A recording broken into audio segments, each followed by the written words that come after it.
Hi అందరికి నమస్తే. నేను మీ శంకర్ గౌడ్. ఇప్పుడు ఏప్రిల్ నెల వచ్చేసింది కాబట్టి రైతులందరూ మొత్తము వేరుశెనగ వైపు మొగ్గు చూపుతున్నారు.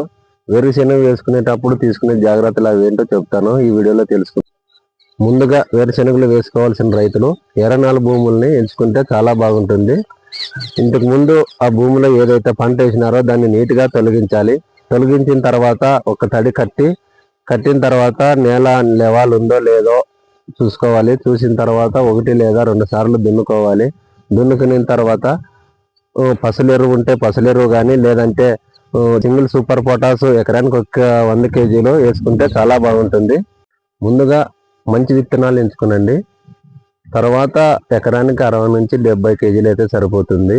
విత్తనాల్లో తెచ్చుకున్న తర్వాత ట్రైకోడర్మా రైబోజైమ్ 2 మిక్స్ చేసి వేసుకుంటే ఫంగస్ డిసీజ్ కానీ ఏదైనా తెగులు అలాంటివి రాకుండా చాలా వరకు కాపాడుతుంది. భూమిలో తేమ శాతం సరిపడి ఉన్నప్పుడు విత్తుకోవడం వల్ల మొలక శాతం బాగుంటుంది.